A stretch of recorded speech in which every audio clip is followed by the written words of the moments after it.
네, 미 행정부가 북한에 대한 기존 경제 제재 조치를 연장하고 북한을 비상하고 특별한 위협으로 재규정했습니다.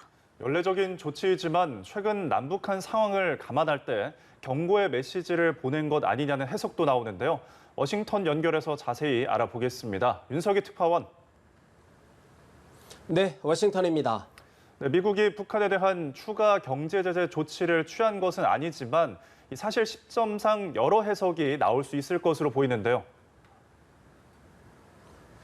그렇습니다. 도널드 트럼프 대통령은 현지 시간으로 17일 의회에 보낸 통지문을 통해 6건의 기존 대북 제재 행정명령의 효력을 1년 더 연장한다고 밝혔습니다.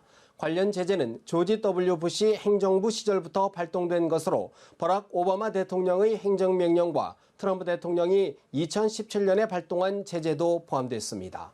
대북 행정명령은 국가비상조치법에 따라 효력을 연장할 경우 1년마다 의회에 이를 통지하고 관보에도 게재해야 합니다.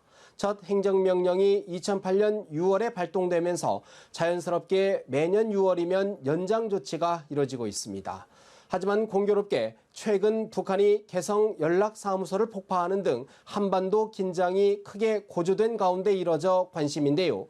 미 행정부가 북한을 비상하고 특별한 위협으로 다시 규정하는 동시에 비핵화의 진전이 없이는 제재 완화도 없다는 점을 재확인하면서 북한의 경고의 메시지도 담겼다는 해석입니다.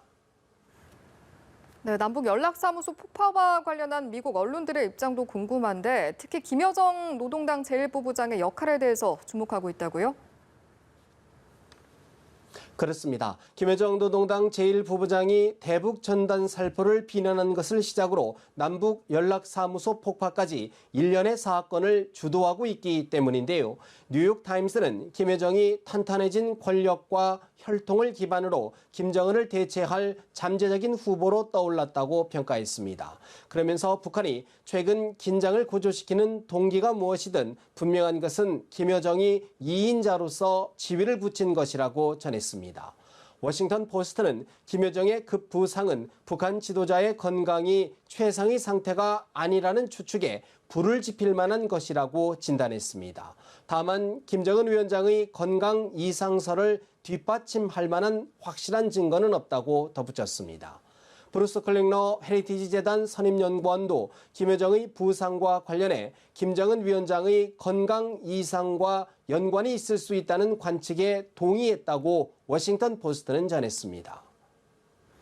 네, 그리고 미국 조야에서는 이번 일을 계기로 북한에 대한 군사적인 압박이 필요하다는 의견들이 나오고 있다고요. 그렇습니다. 빈센트 브룩스 전 주한미군 사령관의 언급인데요. 브룩스 전 사령관은 오늘 미국 전략국제문제연구소가 주최한 세미나에서 현재 한반도 상황과 관련해 한미가 북한을 군사적으로 압박할 필요가 있다고 주장했습니다. 그러면서 핵능력 폭격기 등 미군 전략자산의 전개와 한미 연합군사훈련 재개 등을 거론했습니다. 브룩스 전 사령관의 발언 들어보시겠습니다. So we would be seeking ways to increase pressure with the military instrument. And that would mean things like announcing now that we're going to lift the embargo on bringing strategic assets into the Korean Peninsula. 비록 전직 사령관이지만 한반도 상황을 잘 알고 있는 군 고위 출신이 강경론을 주문했다는 점에서 주목이 되는데요. 이런 움직임을 통해 북한 스스로 도를 넘었다는 것을 느끼도록 해야 한다고 강조했습니다.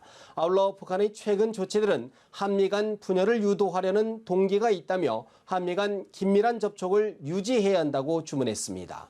또한 대북 제재 유지를 위해 중국과의 논의 필요성도 강조했는데요. 이를 위해서라도 한국은 지금 미국과의 관계를 더욱 강화해야 한다고 조언했습니다. 네, 남북 간 긴장이 고조되는 상황에서 반기문 전 유엔 사무총장의 언급도 있었죠. 북미 정상회담을 통해 북한이 사실상 핵 보유국 지위를 얻는 데 성공했다라면서 트럼프 대통령을 비판했다고요. 미국 시사주간지 타임과의 인터뷰를 통해서인데요. 트럼프 대통령이 김정은 국무위원장에게 세 차례에 걸친 단독 정상회담 기회를 부여하면서 사실상 북한이 핵 보유국 지위를 얻었다는 진단입니다. 반기문 전 사무총장은 트럼프 대통령은 좋은 기여를 할 수 있었지만 유감스럽게도 자신의 자아 도취적 허식으로 끝났다고 주장했습니다. 최근 북한의 계속되는 미사일 발사에 대해서도 매우 우려스럽다면서 미국이 용인할 수 있는 북한의 행동에 대한 입장을 바꿨기 때문이라고 지적했습니다. 또한 트럼프 대통령은 북한이 시험한 미사일은 미국 본토에 도달할 수 없기 때문에 괜찮다고 말하지만 이 문제는 인류 전체의 안보와 안전의 문제라고 꼬집었습니다. 지금까지 워싱턴에서 전해드렸습니다.